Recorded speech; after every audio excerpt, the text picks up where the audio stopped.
ठाकुर जी का प्राकट्य हुआ, ब्रजमंडल में उत्सव मन रहा था। इतने में ही एक राक्षसी का आगमन हुआ जिसका नाम है पूतना। पूत माने पवित्र, ना माने जो नहीं है उसको पूतना कहते हैं। और जिसको पूत यानी कि बालक प्रिय नहीं है उसको भी पूतना कहते हैं। बंधुओं, संसार में बालक किसी को अप्रिय लगते हो ऐसा हो नहीं सकता। बालक सबको प्रिय लगते हैं, लेकिन बालक भी जिसको बिल्कुल प्रिय नहीं लगते, बालकों को देख के जिसको बिल्कुल ये लगता है भाई इनको दूर रखो मुझसे, मुझे नहीं देखे जाते, कहीं ना कहीं ये भैया ये पूतना वाला दोष है। अगर किसी को बालकों के प्रति भी प्रीति नहीं है, बालकों के छोटे बालकों के गाल देख करके, उनकी चाल देख करके, उनके गदमदरा से हाथ देख करके, उनकी किलकारी और उनकी नटखट लीलाएं देख करके, अरे हम कह रहे हैं रुदन देख करके भी जिसके चित्त में करुणा नहीं आती, वो इस बात को प्रमाणित मान ले कि उसको ठाकुर जी नहीं मिल सकते। जो अत्यंत कोमल सुकोमल बालक को देख करके भी प्रियता चित्त में ना ला सके, वो ठाकुर जी को देख के कैसे प्रियता ले आएगा। इसलिए बालकों के प्रति जो ये प्रीति चित्त में उत्पन्न होती है ना, उनके प्रति लाड़ उत्पन्न होता है, उनको गोद में लेने की इच्छा होती है, इस बात का प्रमाण है कि आपके अंदर वात्सल्य है और इस वात्सल्य के भाव से भगवत प्राप्ति संभव है। बालकों के प्रति प्रीति, सबको आता है प्रेम। हाँ, वो बात अलग है कई लोग खिलाने नहीं आते बालक, तो वो डर के मारे नहीं लेते कि भाई हमसे कहीं गिर नहीं जाए, पर प्रेम तो सबके चित्त में आता है। पर पूतना कौन है? जिसको छोटे बालक भी प्रिय नहीं लगते, वो पूतना। पूतना, पूतना का आगमन हुआ है तो राक्षसी, है तो कुरूपणी, है तो उसका शरीर बड़ा विचित्र भयावह है, लेकिन आज गोकुल में अत्यंत सुंदरी बनकर के आई है। अपनी राक्षसी विद्या का प्रयोग करके सुंदर नेत्र, सुंदर नासिका, सुंदर ओष्ठ, सुंदर केश, सुंदर हाथ, सुंदर पैर और सुंदर वस्त्र आभूषण पहन करके आई कि उसको देख करके सब मोहित हो गए। अभी इसका मैं बहुत सारे भाव आपको बताऊंगा, आप लोग ध्यान से सुनिएगा। है तो राक्षसी, पर बन के कौन आ रही है? लक्ष्मी। ऐसे लोगों से ठाकुर जी दूरी बना लेते हैं जो हैं कुछ और बनते कुछ, और ऐसे लोगों को भी पूतना कहते हैं जो हैं कुछ पर बनते कुछ और हैं। है तो महाकामी, है तो महाक्रोधी, है तो महालोभी, है तो महाईर्ष्यालु, लेकिन जब सबके सन्मुख प्रकट होने की बात आती है तो परम दीन बन जाते हैं। परम धन्यता, परम सरलता, परम दया का केवल आडंबर मात्र करते हैं। ठाकुर जी को वो प्रिय नहीं लगते। ठाकुर जी उसको फिर पूतना कह के ही बुलाते हैं, अरे पूतना। और पूतना को स्त्री, वैसे तो शब्द तो स्त्रीलिंग है, लेकिन जरूरी नहीं कि स्त्रियां ही हों, पुरुष भी पूतना होते हैं। पूत का मतलब पवित्र नहीं, वो पूतना। जिसके आचार विचार और व्यवहार शुद्ध नहीं है, पवित्र नहीं है, वो पूतना है। तो पूतना अत्यंत सुंदरी बनकर के आई। जैसे ही गोकुल में आगमन हुआ, सब पूतना को देख के मोहित हो गए। अरे देखो देखो कितनी सुंदर। हमारी कटनी वाली कथा में एक अद्भुतता देखी आपने? बीच बीच में बड़े वाले शंख बजते हैं। आप लोग यदि सामान्य शंख बजाओगे, दक्षिणावर्ती शंख बजाओगे या और बढ़िया शंख बजाओगे, इतने स्वर नहीं आएंगे।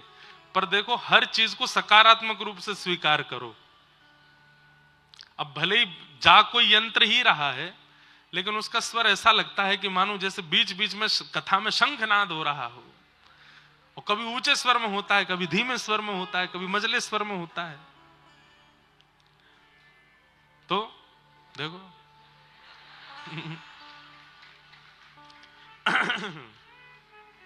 एक और बजा। नहीं, ये तो कोई यहीं बजा रहा लग रहा है। तो अच्छा है, यह भी एक भक्ति का स्वरूप है बंधुओं, कि आप अपने आसपास होने वाली घटनाओं को सकारात्मक रूप से स्वीकार कर रहे हो। अब उसी को कोई नकारात्मक रूप से स्वीकार कर ले तो यह इस बात का प्रमाण है कि उसका भजन नहीं है जीवन में, इसीलिए उसको नकारात्मकता का अनुभव हो रहा है। पर हमें लगता है कि ठाकुर जी का जन्म हो रहा है तो प्रकृति चाहती है कि मैं शंखनाद करूं, तो कैसे करूं? तो उस साधन का इस्तेमाल करती है। लोको पायलट के बुद्धि में जाके बजा, कथा तक आवाज जानी चाहिए, हमारा थोड़ा भाव पहुंचे।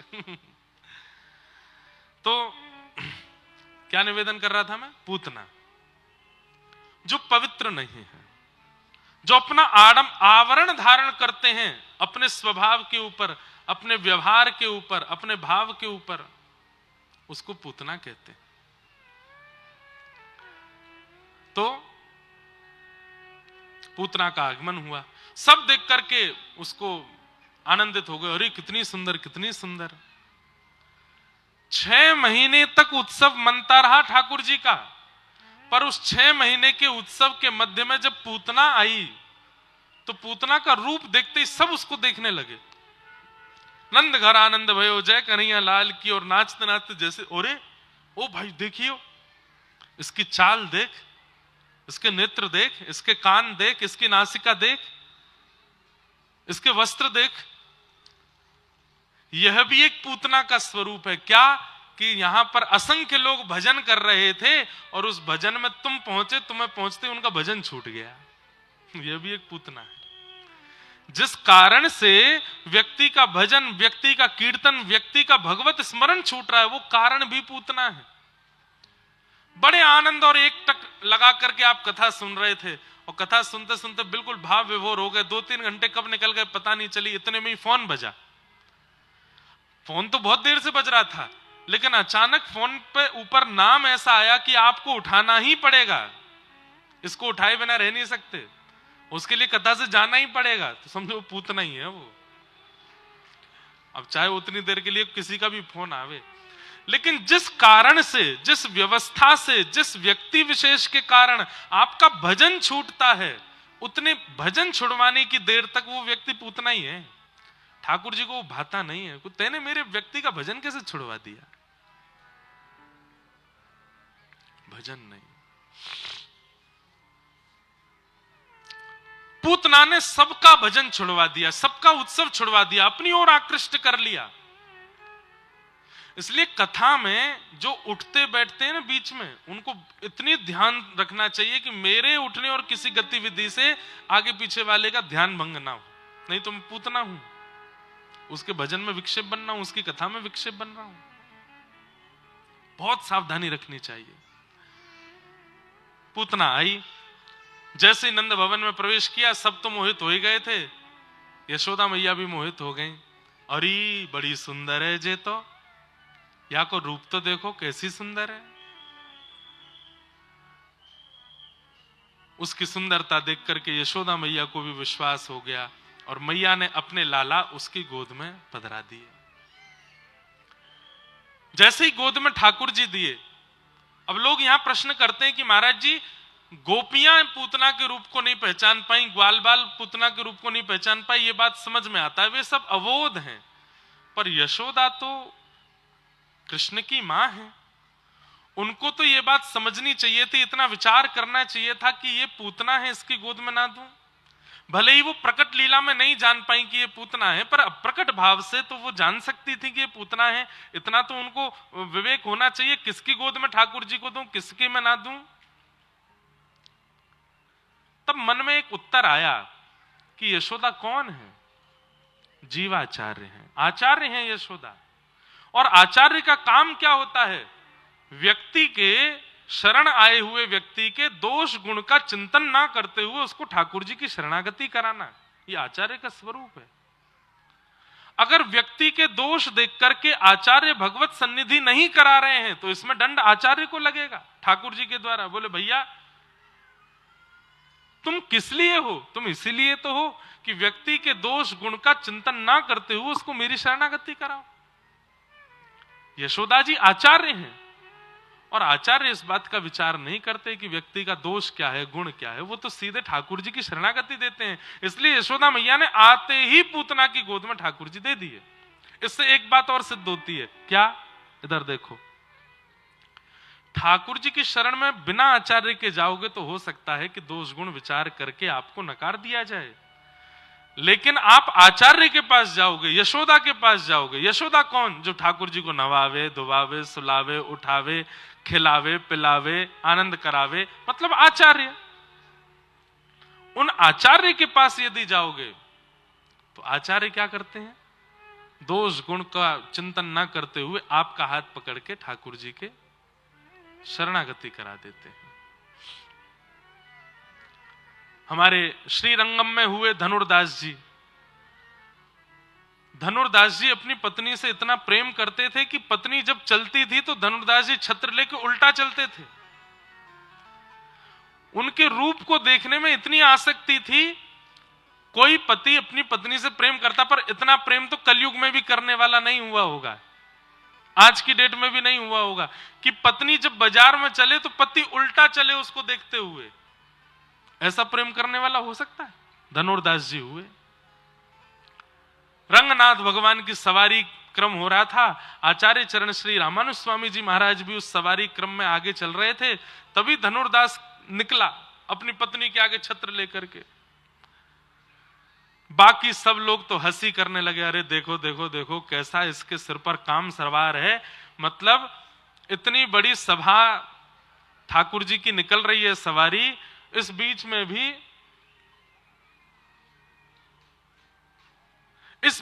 भी अपनी पत्नी के ऊपर छत्र लेके चल रहा है। लेकिन ऐसा विचार करने की क्षमता जीव मानवों की होती है, ठाकुर जी की नहीं, आचार्यों की नहीं। तो जैसे रंगनाथ प्रभु की सवारी निकली, धनुर्दास अपनी पत्नी के आगे छत्र लेकर के निकला, तो बाकी सब जितने पंडित जी आदि सब थे, सब हंसने लगे, बोले देखो कैसा व्यक्ति है, इसको इतना विचार नहीं है कि ठाकुर जी की सवारी निकल रही है, मैं छत्र लेके ना चलूं। लेकिन रामानुज स्वामी जी की दृष्टि क्या हुई कि इसमें दर्शन का लोभ तो है, पर वह लोभ गलत जगह लगा है। इसमें दर्शन की आधुनिकता तो है, दर्शन की क्षमता तो है, परंतु वो संसार के प्रति है। यदि ठाकुर जी के प्रति हो जाए तो अपनी दर्शन की विधा से भगवत प्राप्ति कर लेगा। इसको दर्शन का चाव है। और स्वामी जी ने कृपा करके अपने शिष्यों को भेजा, बोले धनुर्दास को बुला के लाओ। तो पहले ही सब लोग आश्चर्य, बोले धनुर्दास जैसा कामी व्यक्ति, उसको आचार्य चरण अपनी शरणागति क्यों दे रहे हैं? बोले बुला के लाओ। धनुर्दास जी आए, बोले कहिए आचार्य चरण, आपने मुझे याद किया। बोले हमने आज देखा जब सवारी निकल रही थी, तुम अपनी पत्नी के ऊपर छत्र लेके चल रहे थे। क्या करूं स्वामी जी, संसार में उससे खूबसूरत कोई है ही नहीं। मैंने इतना सुंदर मैंने किसी को देखा नहीं, उसके रूप को देखने से मेरा मन भरता नहीं। अभी आपसे मिलने के लिए आया हूं, मुझे बड़ा विरह हो रहा है कि मैं अपनी पत्नी को देख क्यों नहीं पा रहा। आप जल्दी मुझसे चर्चा करके मुझे निवृत्त करें, मैं फिर से जाके उसको देखूंगा। स्वामी जी के मन में आया, बोले इतने दर्शन का चाव यदि ठाकुर जी के प्रति हो जाए तो कितना आनंद आएगा। उन्होंने कहा अगर हमने तुम्हारी पत्नी से सुंदर किसी को दिखा दिया तो धनुर्दास कहता है मैं मान ही नहीं सकता, मेरी पत्नी से सुंदर कोई नहीं होगा संसार में। बोले मैंने अगर दिखा दिया तो बोले मैं वचन देता हूं पत्नी सहित जीवन भर उनकी शरणागति कर लूंगा यदि मेरे पत्नी से सुंदर कोई और हुआ तो। चलो रंगनाथ प्रभु के सन्मुख लेकर के गए, कपाट के भीतर जाकर के आचार्य चरण ने प्रार्थना की, येनम रक्ष जगन्नाथ, इसकी रक्षा करो। इसके नेत्रों में दर्शन का गुण है, लेकिन संसार के प्रति है। एक बार अपनी छटा दिखा दीजिए, एक बार अपना रूप मनोहर दिखा दीजिए, एक बार अपने मनमोहनी रूप के प्रति इसको आकर्षित कर लीजिए नाथ। अब देखिए ठाकुर जी ऐसे ही किसी को रूप नहीं दिखाते, लेकिन आचार्य की इच्छा हो जाए कि इस पर कृपा करो तो भले उस व्यक्ति का भजन नहीं है, साधन नहीं है, जप नहीं है, नियम नहीं है, तप नहीं है, लेकिन आचार्य ने चाह लिया कि इसको ठाकुर जी दिखें तो ठाकुर जी दिखेंगे। धनुर्दास सामने खड़ा है और प्रतीक्षा कर रहा है मैं कब फ्री हूं जाके अपनी पत्नी को देखूं।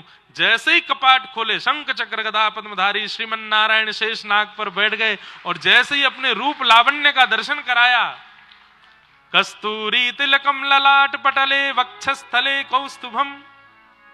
कितने श्लोक कहें ठाकुर जी की सुंदरता पे। वरहा पीड़म नटवर बहु कर्णयो कर्णकारम विभ्रतवासः कनक कपिसं वैजयन्तीं चमालाम रंध्रान वेणो अधर सुधया पूरयन गोप वृंदई वृंदारण्यम स्वपदरमणम प्राविशद गीत कीर्ति।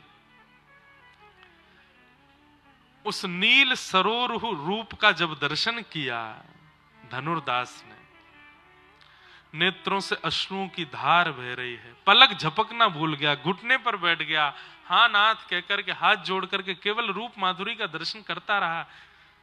थोड़ी देर बाद स्वामी जी आए और कहे, धनुर्दास कैसे हैं? क्या वर्णन करूं इस रूप का, क्या अनुभव बताऊं इस रूप का? बोले चलो जाओ अपने घर पत्नी को देखो। बोले अब इच्छा नहीं है, अब तो बस एक ही इच्छा। बोले क्या? ऐसे ही देखत रहूं मैं जन्म सफल कर मानूं। बस इनको देखते देखते देखते मेरे यही प्राण निकल जाएं, मैं और कुछ नहीं देखना चाहता। और महापतित उस धनुर्दास को आचार्य चरण ने केवल उसके दोष को, बंधुओं दोष नाम की वस्तु हमारे अंदर होती नहीं है, बहुत ध्यान से सुनिएगा, हमारे अंदर कोई दोष नहीं होता। आज लिखिएगा क्या क्या दोष हैं, काम, क्रोध, लोभ, ईर्ष्या, द्वेष, अभिनिवेश, अहंता, ममता, चिंता आदि आदि जो भी। वो दोष कब कहलाते हैं? जब संसार के प्रति हो। और वही गुण यदि ठाकुर जी के प्रति हो जाए तो वो भक्ति कहलाएगा, वही भक्ति बन जाएगा। बस आचार्य यही करते हैं कि दोष को संसार के प्रति जो है उसको ठाकुर जी के प्रति कर देते हैं, वही भक्ति बन जाता है। किसी के अंदर क्रोध है, अब वो क्रोध संसार पे ही करता रहता है, लेकिन ठाकुर जी की भक्ति करते करते कई बार क्रोध ठाकुर जी के प्रति भी हो जाता है। पूरे दिन थाड़े रहते हो, 24 घंटा खाते रहते हो, सोते रहते हो, कुछ करते धरते नहीं है, बस ऐसे ही खड़े रहते हैं। ऐसे क्रोध करने वाले भक्तों पर भी कृपा की है ठाकुर जी ने। केवट की नाव में बैठ गए राम जी, जैसे ही केवट चली, नाव चली, किनारे पहुंचने से पहले केवट वापस घुमा लेता है, फिर गंगा जी में ले आता है, फिर वापस लेकर के किनारे पर जाता है। जैसे ही किनारा आने वाला होता फिर लेके बीच में आ जाता है। लक्ष्मण जी बोले, हे क्या कर रहे हो ये तुम? इतनी देर हो गई बीच भंवर में हमको डुला रहे हो। केवट बोला, नाव किसकी? वो तुम्हारी। पतवार किसकी? वो तुम्हारी। तो मेरी इच्छा, जब मन करेगा लेके जाऊंगा, बैठे रहो चुपचाप। सबने समझा लिया, नहीं माना, वो प्रतीक्षा कर रहा था ये राम जी बोले कुछ। अंत में राम जी बोले, भैया बहुत देर हो गई, हमको पहुंचा दो। केवट ने तुरंत पतवार रख के बोली, बस 5 बार में हार गए और खुद जो 84 लाख बार हमको घुमाते हो, तब एक बार भी दया नहीं आती आपको। कभी छिपकली बनाते हो, कभी चेंटी बनाते हो, कभी चेंटा बनाते हो, कभी कबूतर बनाते हो, कभी मगरमच्छ बनाते हो, मछली बनाते हो, 84 लाख में हमको इतनी बार घुमाते हो। हम भी तो कहते नाथ एक बार अपने वैकुंठ के द्वार पे लगा दो हम पे, तब तो बढ़िया आपको दया नहीं आती। यहां 4 बार में हार गए। क्रोध, थोड़ी लड़ाई झगड़ा वाली भक्ति भी होती। अब यही संसार में करो तो ये क्या बन जाएगा? ये विषाद बन जाएगा। लेकिन वही केवट जब ठाकुर जी के प्रति उस भाव को कर रहा है तो वो भक्ति बन गया। गजराज तारो तेने आवने को, जावने को, खावने पकावने को मीराबाई तारी है। नरसिंह मेहता को तारो वही वार सवारने को, वेदन सुनावने को जय देव तारो है। हे ठाकुर जी, एक कवि कह रहे हैं ठाकुर जी से कि आप बड़े स्वार्थी हो। बोले क्यों? गजराज तारो, आपने गजेंद्र को क्यों तारा? बोले आपने सोचा इसको तार देंगे, बढ़िया वैकुंठ में एक सवारी खड़ी रहेगी हाथी की, जब कभी मन होगा तो इस पर चढ़ के घूमेंगे। गजराज तारो तेने आवने को, जावने को। मीराबाई को क्यों तारा? बोले वैकुंठ के रसोईया बढ़िया भोजन नहीं बना रहे, मारवाड़ की लाली लेके आओ। तो आपने मीराबाई तार दी, बढ़िया बना बना के खवाती है। नरसिंह मेहता को तारो वहीवार सवारने को। इतने लोग दान पुण्य हुंडियां भर भर के जाते हैं, एक अकाउंटेंट भी तो होना चाहिए वैकुंठ में, इसलिए नरसिंह मेहता तार दिए। वेदन सुनावने को जयदेव तारो है। ये सब आपने इसलिए तारे क्योंकि इनमें कोई ना कोई गुण था, उनसे इनका आपका कोई काम बन रहा था। पर हे कृपालु, मैं आपके किसी काम का नहीं हूं, मोहे तारो वा में आपकी भलाई है। मुझे तार के दिखाओ।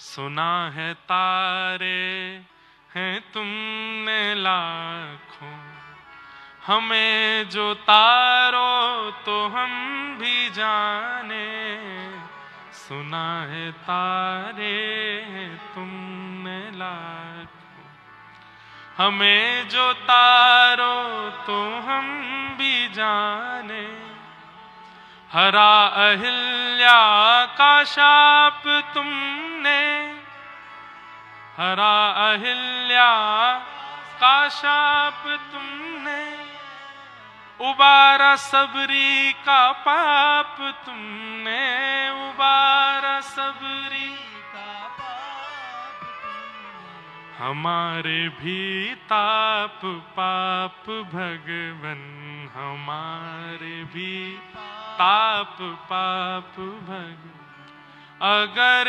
उबारो तो हम भी जाने, अगर उबारो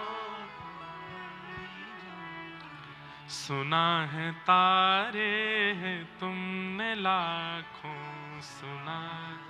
इसको पता क्या बोलते हैं? व्याज स्तुति। क्या बोलते हैं? ठाकुर जी को छेड़ छेड़ करके हम बोल रहे हैं, हाँ सुना था कि उसको तारा, सुना था कि उसको तारा, पर इनसे कोई गड़ी, हमको करके दिखाओ तो हम माने। हरा अहिल्या का शाप तुमने, मिटाया सबरी का पाप तुमने, हमारे भी पाप ताप भगवन, अगर मिटा दो तो हम भी जाने। एक प्रकार से इस पद में चैलेंज है ठाकुर जी को, आपने सबके किए, हमारे करके दिखाओ तो हम माने। तो ऐसी स्तुतियां रोज नहीं करनी चाहिए, ये बात भी ध्यान रखो। ठाकुर जी को रोज चैलेंज नहीं देना चाहिए। ऐसे ही हमारे हनुमान जी का बजरंग बाण, उसमें हनुमान जी को शपथ दी जाती है राम जी की, वो भी रोज नहीं करना चाहिए। अब कई जगह कह सकते हैं कि भाई रोज हनुमान जी को बजरंग बाण करो, पर भक्ति प्रेम लक्षणा भक्ति करने वाले वो रोज हनुमान जी को शपथ नहीं दिलाते हैं राम जी की, भाई तुमको राम जी की दुहाई है, ये काम करना ही पड़ेगा। अरे वो बेचारे भजन में लगे, काय को उनको छेड़ रहे हो?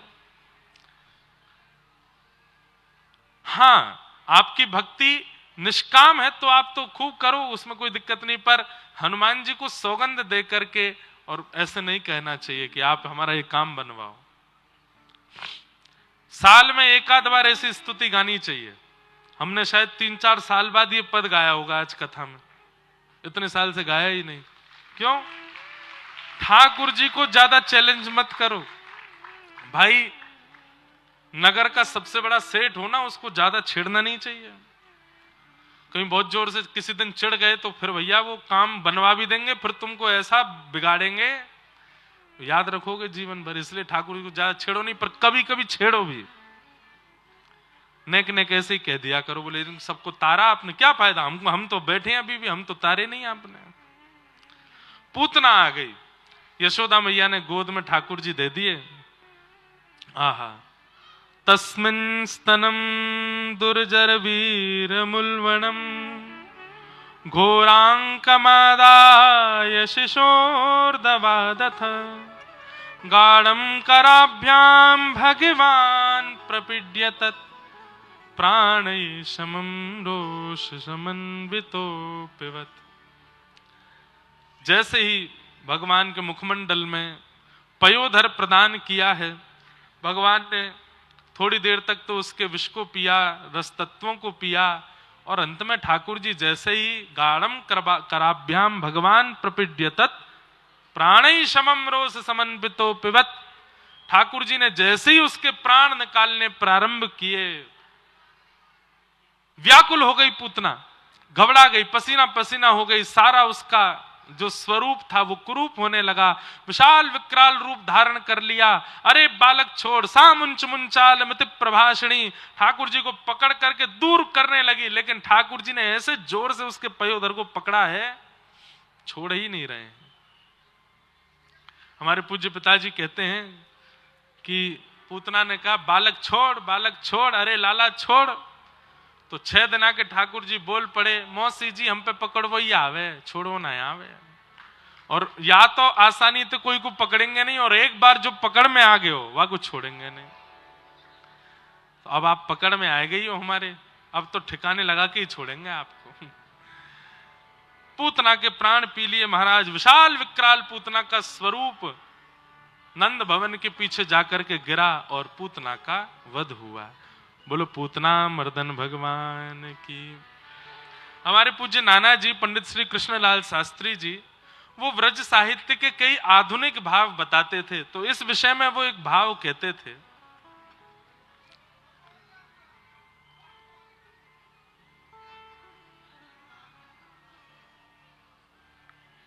बैठ जाओ, ये शांति से व्यवस्था करवाओ, हल्ला नहीं करना, बिल्कुल चुपचाप सब लोग बैठ जाओ।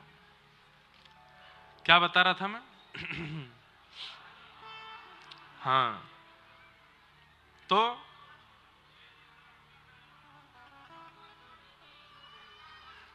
धीरे धीरे भैया बिना हल्ला किए सब लोग आगे खिसक जाओ, नेक नेक आगे आ जाओ, बीच वाले पीछे वाले जहां कहीं भी जगह दो, थोड़ी लोग बागाओं को बैठने के लिए थोड़ा स्थान मिल जाए। अरे भैया हल्ला नहीं, धीमे धीमे, बिल्कुल धीमे। भैया हमारो इतनो महंगो माइक फेल है गयो आज कटनी में। इतने महंगे माइक पे हम चिल्ला धीरे धीरे बोलते हैं तो आवाज हमारी इतनी तेज नहीं भाई, कटनी के पानी में ताकत बहुत है। तो अब हमारा पूरा जो प्रवाह है ना वो रुक जाता है। कहीं से आ रहा था, क्या बता रहा था मैं? हैं? हाँ, नाना जी की बात, बहुत बढ़िया, सुनते तो आप लोग कथा।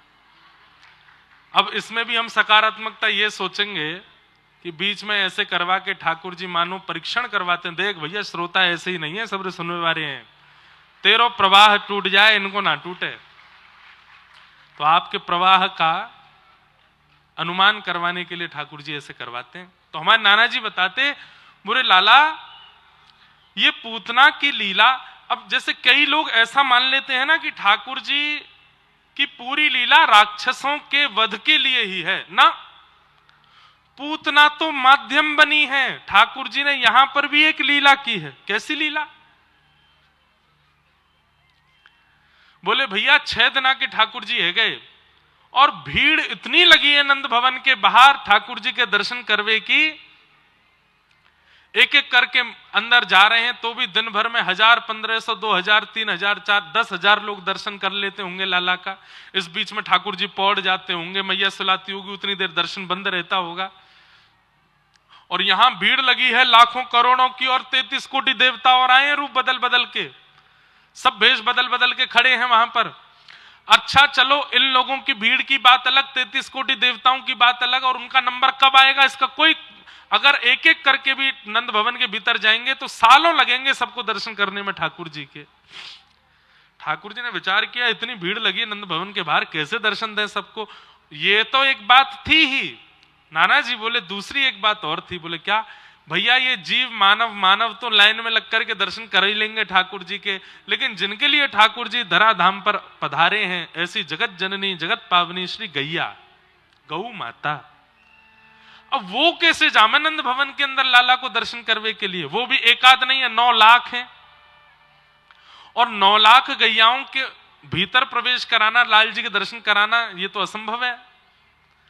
तब ठाकुर जी ने विचार किया कि मैं अपनी गैयान को दर्शन कैसे दूं, मैं इतने सारे देवी देवता बाहर खड़े हैं, इन सबन को एक बार मैं दर्शन दे दूं, वाकई नहीं कोई हमको ऊंचा मंच मंगवाना पड़ेगा। तो बोले ऊंचा मंच एक ही है। बोले कौन? पूतना। पूतना के पयोधर को पीने के बहाने उसको राक्षसी रूप में बना के उसकी शक्तियों से उसके स्वरूप को विशाल करके नंद भवन से बाहर निकलेंगे, और जैसे ही नंद भवन के बाहर पूतना विशाल होगी, वहां के पयोधर पर लटक के जब हम आकाश की ओर जाएंगे तो दूर दूर तक जितने दर्शनार्थी खड़े सबको मेरो दर्शन है जाएगा। और सबसे बड़ी बात, गौ खिरक में खड़ी भाई जितनी गैया हैं सबको मेरो अनुभव है जाएगा, सबको मेरे दर्शन लाभ मिल जाएंगे। इसलिए ठाकुर जी ने पूतना का मतलब अहम भक्त पराधीन, ठाकुर जी दैत्यों के लिए राक्षसों के लिए लीला नहीं करते, दैत्य और राक्षसों को भी माध्यम बनाते हैं भक्तों से मिलने के लिए। रावण माध्यम है, मिलने तो ठाकुर जी विभीषण से गए हैं लंका, रावण तो माध्यम है। तो हर लीला के चिंतन में यदि आप प्रवेश करेंगे, जहां कहीं भी राक्षस आए हैं वहां कहीं ना कहीं किसी भक्त पर अनुग्रह और किसी भक्त की प्रधानता के लिए ही ठाकुर जी ने लीला की। राक्षस कोई बड़ी खीर थोड़ी ठाकुर जी के लिए। अरे ठाकुर जी नहीं चाहे तो 84 कोस में प्रवेश ही नहीं कर सकती पूतना। और वही हुआ जब पूतना के ऊपर से ठाकुर जी को उतार करके लाए, सब ब्रजवासी घबरा गए। अरे लाला राक्षसी छूलई लाला ने, निश्चित ही लाला को कोई अला बला कोई नजर नहीं लग गई हो। सब गोपियां बोली कहा करें, कौन से वैद्य के पास जाएं? तब ब्रजवासियों ने कही, बोले हमारे ब्रज की सबसे बड़ी वैद्य तो गैया है। मैया तुम लाला को गैया के पास ले चलो और गैया की पूंछ से झाड़ो दे दो। और आगे वर्णन है, गौमूत्रेण स्नापित्वा पुनर्गौरज सार्भकम। अब देखिए माध्यम पूतना को बनाया है, पर 6 दिना के ठाकुर जी नंद भवन से बाहर निकल के गौशाला जाना चाहते हैं, इसीलिए पूरी लीला है। सब ब्रजवासी ठाकुर जी को लेकर गौशाला में गए हैं। सब गैयाओं के कान खड़े है गए हैं, पूंछ उछाल रही हैं। सब गैयाओं के नेत्रन में आंसू आ गए। क्यों? हमारे गोपालक गोपाल आए हैं। 6 दिना के ठाकुर जी को दूर से ही गैयाओं ने देखा, सबके पयोधर से स्वतः ही दुग्ध निकलने लगा। अरे ऐसी गैया जिनके पयोधर में दूध नहीं था, वे भी रुदन करने लगी। आज श्याम सुंदर आए हैं हमारी गौशाला में, खिरक में। हे विधाता मुझ पे कृपा करो, मेरे पयोधर में दुग्ध प्रदान करो। उनके भी दुग्ध प्रवाह होने लगा। यमुना जी के जल के प्रवाह में दुग्ध जाकर के मिल गया, मानो जैसे संपूर्ण व्रजमंडल का क्षीर अभिषेक किया हो गैयाओं ने। ठाकुर जी आए, गौमूत्र से स्नान कराया, पुनर्गौरज सार्भकम, गौरज को 12 अंगों पे लगाया और गौ पुच्छ से ठाकुर जी को झाड़ा। एक बात हमारी सुनिएगा बंधु, बहुत साइंटिफिक बात बता रहे हैं आपको। 5 वर्ष तक के बालक को नित्य गौशाला लेकर के जाइए और गौरज उसके माथे से लगाओ, गौ पूंछ से उसको झाड़ा दो। और विशेष रूप से बालक को यदि कोई गंभीर रोग हो तो निश्चित ही गौशाला लेकर के जाओ। उससे क्या होता है, हम आप सब लोगों के तन में बनने वाले ऐसे कितने विषैले रोग हैं जिनकी जड़ी बूटियां जंगल में होती हैं, जिनकी जड़ी बूटियां जंगल में होती, जिसको हम नहीं खा सकते, वो कशैली होती हैं, विषैली होती हैं।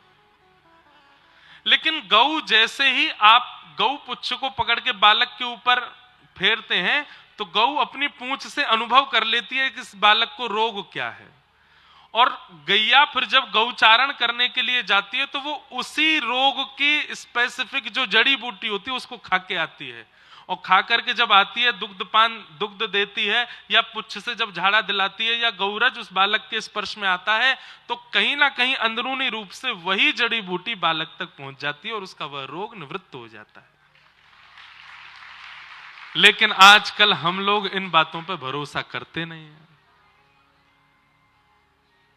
श्री ठाकुर जी इतने सुंदर क्यों हैं? ठाकुर जी इतने आकर्षक क्यों हैं? ठाकुर जी इतने हिष्टपुष्ट बलवान क्यों हैं? आज तक ठाकुर जी को कोई की नजर वजर अला बला इतने बड़े बड़े विपत्तियां वृंदावन में आई। अब ये विषय तो एक है कि वो भगवान है, पर दूसरा विषय ये भी तो है कि वो पूर्ण मानव लीला कर रहे हैं, फिर भी कोई बाल बांका क्यों नहीं कर पाया? क्योंकि नित्य यशोदा मैया गौ पुच्छ से लाला को झाड़ा लगाती है, गौरज माथे से लगाती है।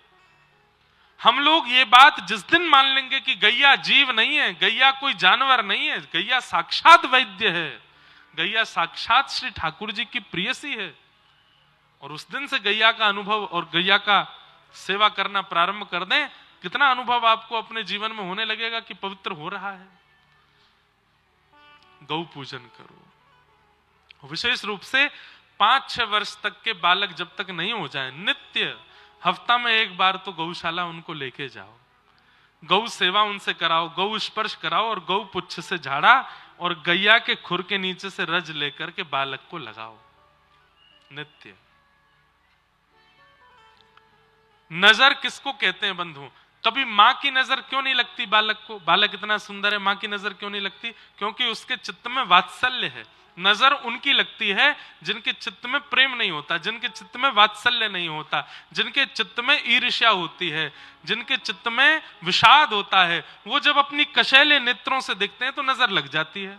मां की नजर कभी नहीं लगती बालक को, दूसरों की नजर लगती है। पर नित्य गौ संरक्षण करने वाले और गौ आशीष में जाने वाले बच्चों को नजर नहीं लगती। क्यों? गैया रक्षा करती है उनकी। तो ऐसे ठाकुर जी को लेकर के मैया गौशाला गई और वहां जाकर के गौपुच्छ से झाड़ा लगाया। धीरे धीरे ठाकुर जी अब 3 महीना के भये और 3 महीना के हेते ही ब्रजमंडल में सक्टासुर का आगमन हो गया। आहा, 3 महीना के लाला भये सक्टासुर का वध ठाकुर जी ने किया। कैसे वध किया? 3 महीना के ठाकुर जी ने पहली बार करवट बदली और जैसे ही करवट बदली महाराज पूरे ब्रजमंडल में उत्सव मनाया गया। बधाई हो, बधाई हो। काय बात की बधाई? बोले नंद जी के लाला ने करवट लियो है। तो बोले भैया इतनी सी बात पे बधाई क्यों है रही है? बोले ब्रजवासी जन प्रतीक्षा कर रहे हैं, अभी करवट लइए, कछु दिना बाद बैठवे लग जाएगो, कछु दिना बाद बोलवे लग जाएगो, फिर चलवे लग जाएगो और फिर जैसे ही नंद भवन से बाहर निकलेगो फिर हम अपने घरन में खूब सुंदर सुंदर मक्खन निकालेंगे, खूब सुंदर सुंदर उत्सव करेंगे, लाला को बुलाए करेंगे, वह बहाने हमारे घर आएगो, हमारी गोद में बैठेगो, हमारी गोद में खेलेगो। उसकी प्रतीक्षा में ब्रजवासी उत्सव मना रहे हैं। सबको यूं लग रही है जल्दी लाला बड़ो होए और बोलनो चलनो फिरनो सीख जाए तो नेक हम पे कृपा करे। इसलिए प्रथम करवट उत्सव खूब धूमधाम से मनाया गया। इतने ब्रजवासी इकट्ठे हो गए कि मैया ने लाला को छुपाए करके दूर एक बैलगाड़ी के नीचे झूला बनाई दी और वहां में लाला जाके सुवाई दियो। इतने में ही एक सक्टासुर नाम का दैत्य आया। जैसे ही बैलगाड़ी के ऊपर आके बैठा, मैया तो चली गई। ठाकुर जी ने मन में विचार कियो कि आ गयो मामा को दूत आयो है दूसरो, अब याकू भी मजो चका में। सोई ठाकुर जी ने अपनो एक पाम लंबो कियो और जोर से तक के मारो। बैलगाड़ी 3 बार आकाश में पलट गई और सक्टासुर का वध हो गया। उसका वध किया। जोर की बैलगाड़ी की गिरने की आवाज हुई तो सब ब्रजवासी दौड़े, जाकर के देखा मटकियां फूटी हुई हैं, दूध बिखरा पड़ा है और दूध के बीच में छोटे से लाला पड़े हैं और दूर एक सकट के नीचे दबा हुआ सक्टासुर पड़ा है। यशोदा मैया ने आकर के तुरंत अपना लाला गोद में उठायो। कैसे गिर गई बैलगाड़ी? इतनी बड़ी बैलगाड़ी मेरे लाला पे कैसे गिर गई?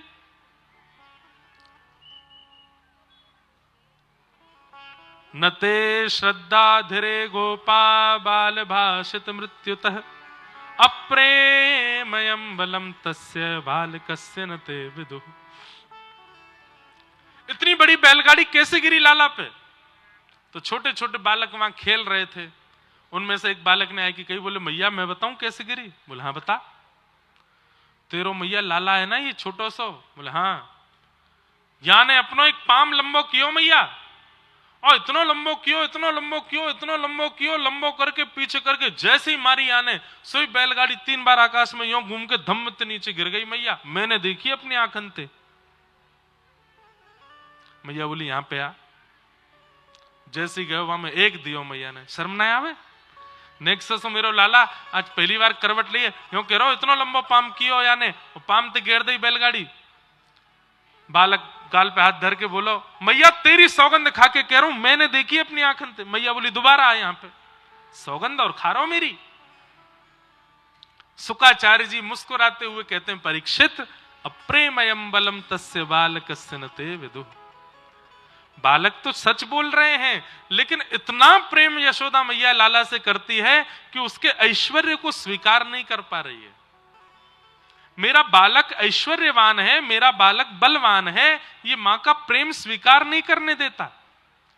अरे महाराज बालक कोई विचित्र कार्य कर दे जो कोई नहीं कर पाया, वो बालक करके आ जाए तो मां को बहुत देर तक आश्चर्य होता है, ये तेने कियो मौत हो तो आवे ना तो केस कर आयो तू।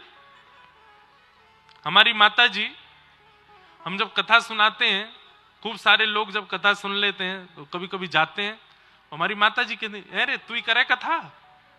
मैंने हाँ मैया हम ही करें। लगे तो है ना। मैंने क्यों?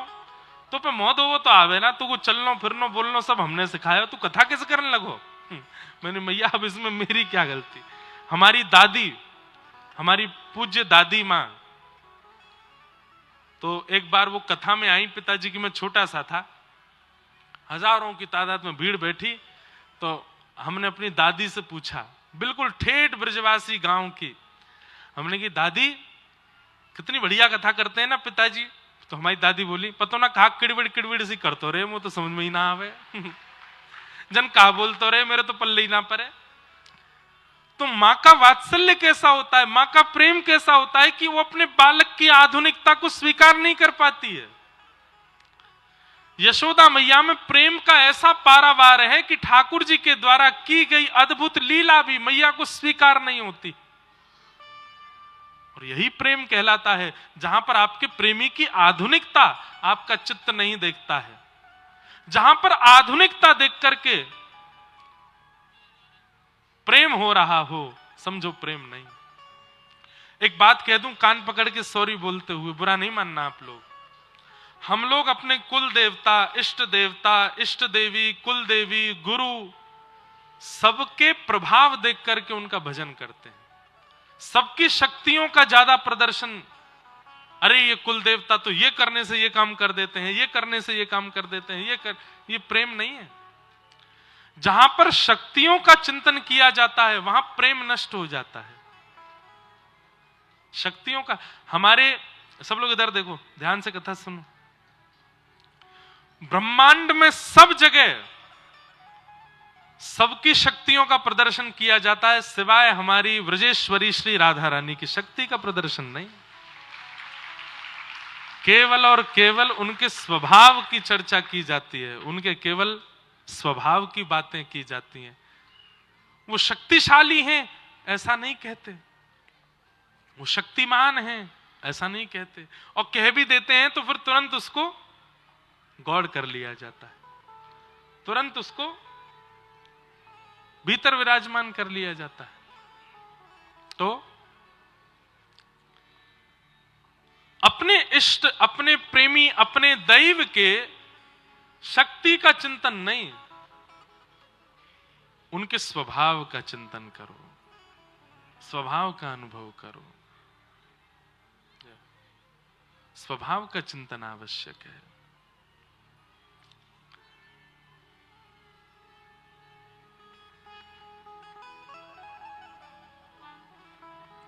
तो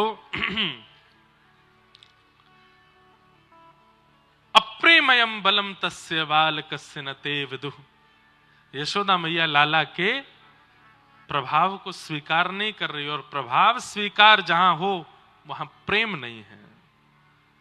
स्वभाव का स्वीकारीकरण प्रेम का द्योतक होता है। आपको अगर अनुभव करना है कि आपसे कितने लोग प्रेम करते हैं, तो कुछ दिन के लिए अपने प्रभाव से दूर चले जाओ।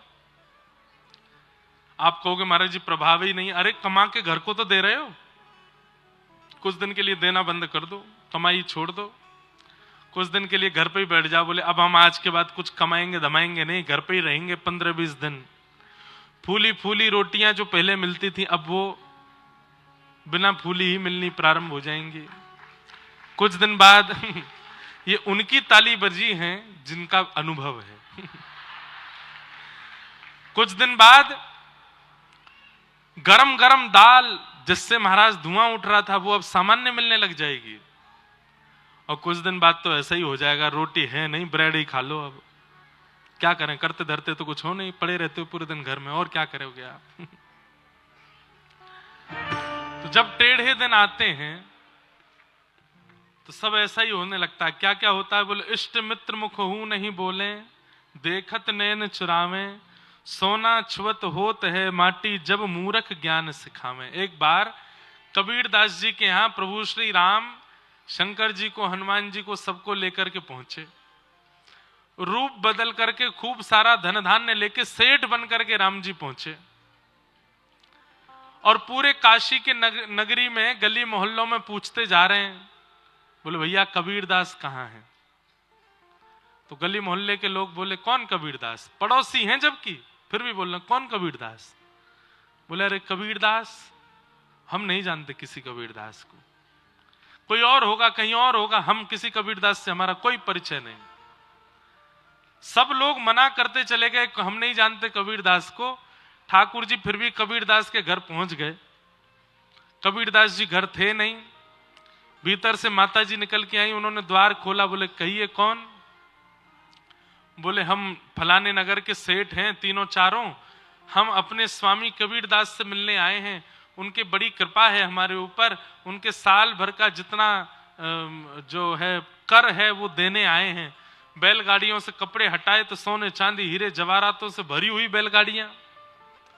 नगर के जितने लोग मना कर रहे थे हम कबीरदास को नहीं जानते, सब खिड़की से झांक तो रहे थे कि ये सेठ साहूकार कबीरदास का पता क्यों पूछ रहे हैं। सबने मना किया कि हम कबीरदास को नहीं जानते। तब ठाकुर जी ने कहा, अरे हम कबीरदास के घर आए हैं, ये सब दक्षिणा उसको देने आए हैं, सारा उसका कर देने आए हैं। मां बोली, मेरे कबीर के इतने पैसे नहीं होंगे। अरे वो तो कपड़े भी उतने ही बुनता है जिससे कल सुबह की रोटी बन जाए, उससे ज्यादा के अगर उसको आमदनी हो जाती है तो वो दान कर देता है। इतना कर उसका नहीं हो सकता, कोई और कबीरदास होगा। ठाकुर जी बोले, भैया आपका ही पुत्र कबीरदास है। बोले, आपके पास क्या प्रमाण है? बोले, हम उस कबीरदास की खोज कर रहे हैं जो रामानंदाचार्य जी का शिष्य है। मां बोली, वो तो मेरा बेटा ही है फिर तो। बोले, हाँ तो ये सारा धन उन्हीं का ही है। इतना सुनते ही गली मोहल्ले नगर के लोग आके बोले, हम भी जानते तो हैं। अच्छा, इन कबीरदास की पूछ रहे थे क्या आप? ये तो हमारे संबंधी हैं, हमारे संग बचपन में बैठ के भोजन करते थे, हमारे संग कंचा खेलते थे। अरे जब इनके यहाँ कुछ ऐसी जरूरत थी, मुझे दादा बोलते हैं, मुझे काका बोलते हैं, प्रेम से मेरे यहाँ कभी कभी दूध पीने आ जाते हैं। सबके संबंध निकल के आ गए। जैसे ही पता चला कि सोना चांदी सब कबीरदास के लिए आया है। कबीरदास जी घर छोड़ के कहीं चले गए थे। ठाकुर जी बोले, भैया ढूंढवाओ उनको। तो सारे गली मोहल्ले के लोग, जिन पर 2 मिनट बात करने का समय नहीं था, अपने घर परिवार के कामों को छोड़ के कबीरदास को ढूंढने निकल गए। क्यों? संपत्ति आई है कबीर के पास।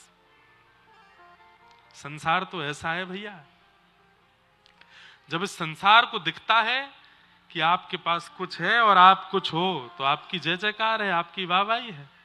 लेकिन आपके टेढ़े दिन आते हैं और सब जब छूटने लगता है तो ये टेढ़े दिन भी आने चाहिए। क्यों? इनसे पता चलता है कि अपना कौन है और पराया कौन है, इससे स्पष्ट होता है। सोना छुअत होत है माटी। टेढ़े दिन जिसके आते हैं भैया, वो बनी बनाई चीज पे भी हाथ धर देता है तो वो खराब हो जाती है। और मूर्ख ज्ञान सिखावे, मूर्ख भी ज्ञान दे के चला जाता है, अरे भैया ऐसा है ऐसा है, और आपको उसमें भी लगता है भैया चलो कोई तो बता रहा है। लेकिन सूरदास जी कहते हैं, अपना अपना भाग्य सखीरी। क्रिकेट में बैट्समैन जब आउट हो जाता है ना तो पिच को दोष देगा, पिच पे बहुत बॉल उछल रही थी, मेरे बैट में आज ये नहीं था, आज मुझे पसीना बहुत आ रहे थे, मुझे गर्मी बहुत लग रही थी, मैंने पानी नहीं पिया था, मैं भोजन करके चला गया था, आदि आदि जो भी बात। लेकिन भैया स्वीकार करो, अपना अपना भाग्य सकीरी, काको दोष लगावे, सूरदास विधि ना के आगे, एक टिक नहीं पावे।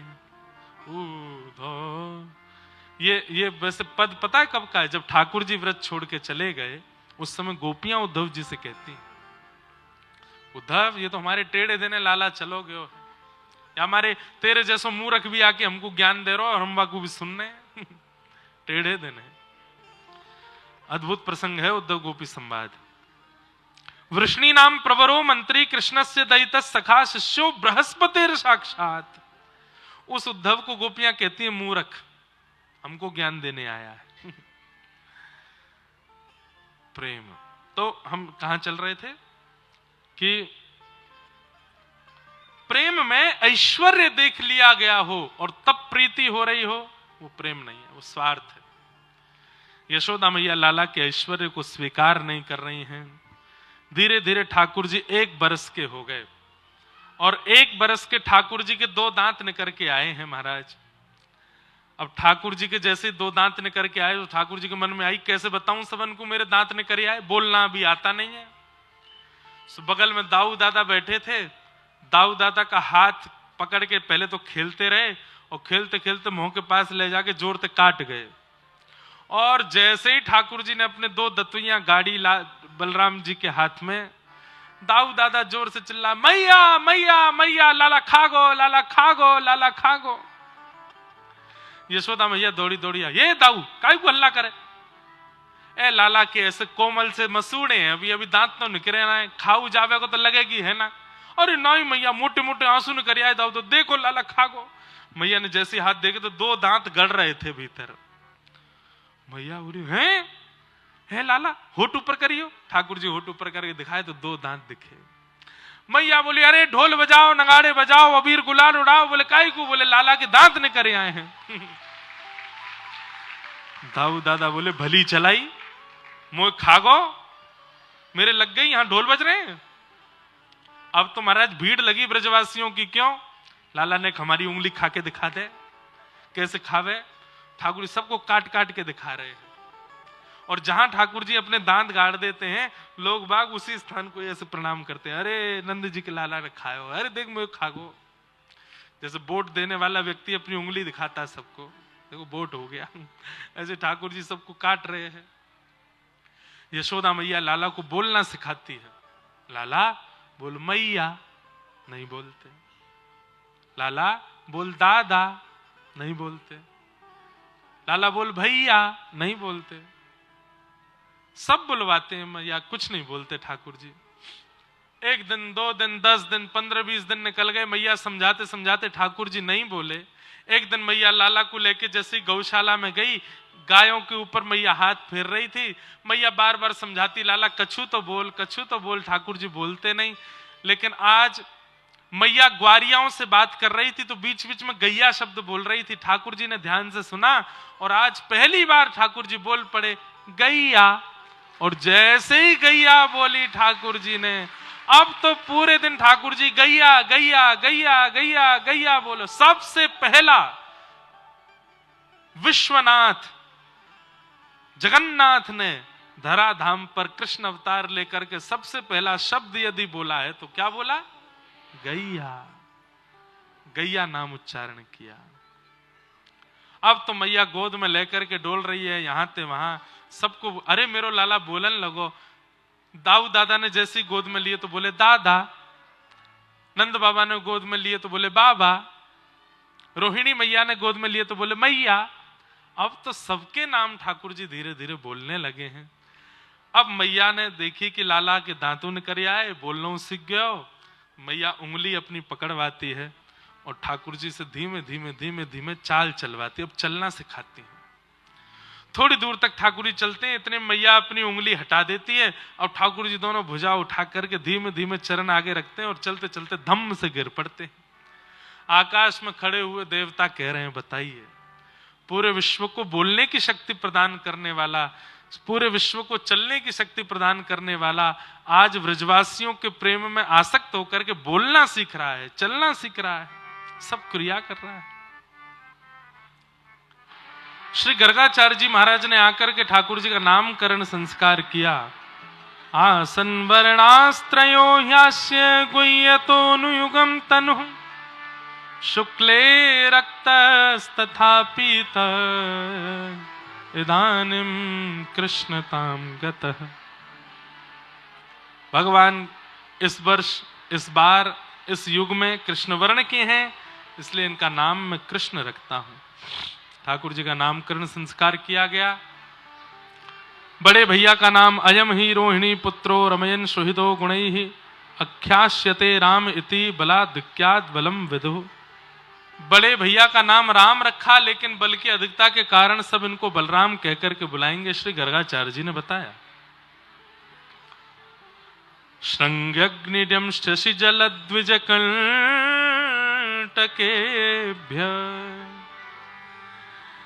लीला क्रीड़ा परावति चलौ स्वशतो निषेधुम् ग्रह्याणि कर्तुमपि यत्र न तज्जनन्यो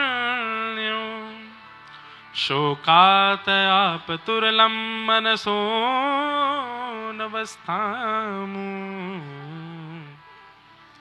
भगवान के ऊधमों का वर्णन कर रहे हैं श्री शुकाचार्य जी। श्रृंग्यग्निड्यं शशि जलद्विजकंटकेभ्य,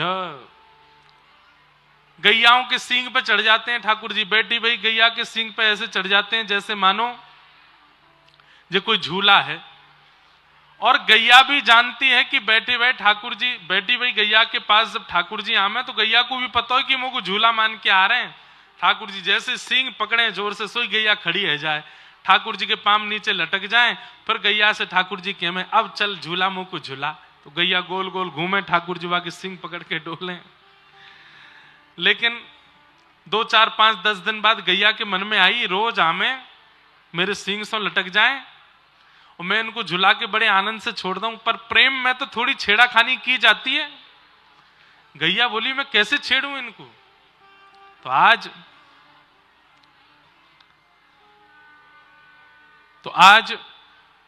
कहा भैया,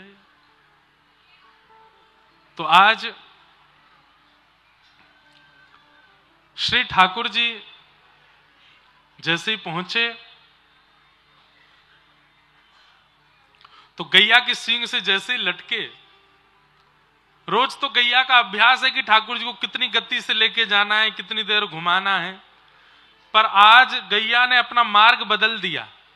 रोज जहां जाती थी आज वहां नहीं गई। तो बोले कहां गई? बोले जहां 9 लाख गैयाओं का गोबर का ढेर है वहां गई। ठाकुर जी बोले हेरी गैया जी कहां लेके जा रही है? तू कहां के लेके जा रही है? अरे जब गोबर में काय को लेके जा रही है? मैया ने अभी नहा के भेजो मोए, मैं गोबर में सन जाऊंगा, मैया बहुत मारेगी मोए। अब गैया तो कह रही तभी तो आनंद आवेगा। सो गैया गई महाराज गोबर के ढेर के पास जाके गैया ने अपने सींग घुमाने शुरू किए।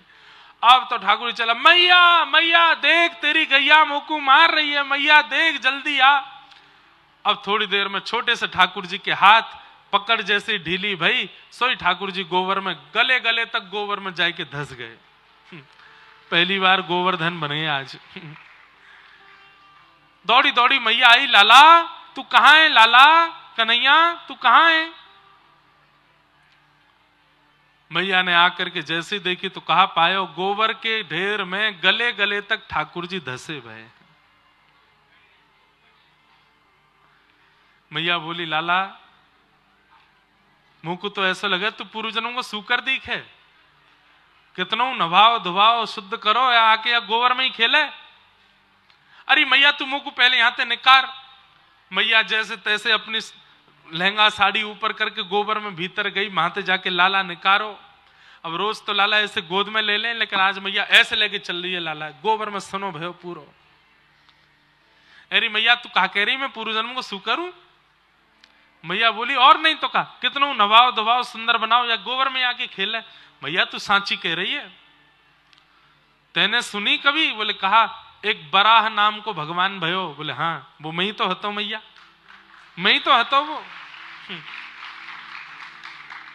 मैया तू जाने ना है? बोले कहा जय जय हूं मैं। मैया बोली हम बे मोह धोबो आवे ना, भोजन करवा आवे ना, बने बरा भगवान, चल चुपचाप नहा ले चल। ठाकुर जी बोले मैया तू ऐसे दूर करके चल रही है, मुझको गोद में लेके चल ना, तू गंदो है रो, अपनी गोद में मैं नहा लूंगी। अरे मैया ऐसे कैसे ना लेगी, आज तो मैं तेरी गोद में ही जाऊंगा। मैया बोली बिल्कुल नहा लूंगी।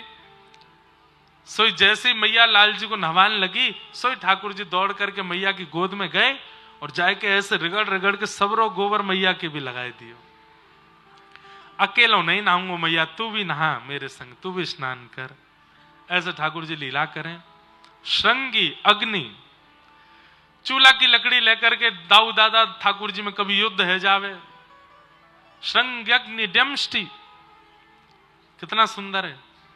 रोज ठाकुर जी मणिखंभ हैं नंद भवन में, उन मणिखंभ के पास जाकर के मुंह खोल के अपने दांत गिनते कितने ने करे आए, और फिर अपने दांत गिनवे के बाद गैया के बछड़ा बछियान के दांत गिने। और जैसे ही ठाकुर जी की गिनती में बछड़ा बछिया के दांत ज्यादा आमे, सोई रोते रोते मैया के पास जा, मैया मैं हार गो। बोले क्यों?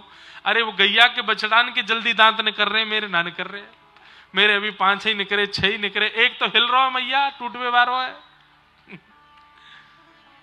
मैया बोली लाला तो पतो काय को? बोले काय को? गैया को बछड़ा रोज दूध पीवे और तू रोज मक्खन खावे। अब मक्खन चीकनो होवे, जैसे मक्खन खावे सो तेरे दांत चीकने है के रिपट के भीतर चले जाएं पेट में, और गैयान के दांत जो है बछड़ान के वो थैले रहे दूध पिए कर। सो ठाकुर जी अब दूध पीने लगे। अब दूध पीवे और दूध पीते ही जाके मणि में अपने दांत देखें निकल आए कि नहीं। मैया जी तो निकर ही नहीं रहे। बोले ऐसे ना लाला, धीरे धीरे निकलेंगे। एक दिन दाऊ दादा सुबह सुबह स्नान करके अपनी लंबी चौड़ी चोटी और पूरी चोटी को ऐसे कर रहे थे दाऊ दादा। ठाकुर जी ने जैसी देखी चोटी, सो ठाकुर जी अपनी चोटी बिलाने लगे कितनी बड़ी है, और अपनी नापवे के बाद फिर दाऊ दादा की नाप के आए तो फिर रोने लगे। बोले क्यों दाऊ दादा की बड़ी, मेरी छोटी क्यों है? मैया बोली लाला तू दूध पियो कर। सब ठाकुर जी ऐसे शिखा पकड़ के वह को खींचते भाई दूध पी में कि ये चौड़ी हो जाएगी, निकर आवेगी बाहर। कबहू बढ़ेगी चोटी मैया मेरी, कबहू बढ़ेगी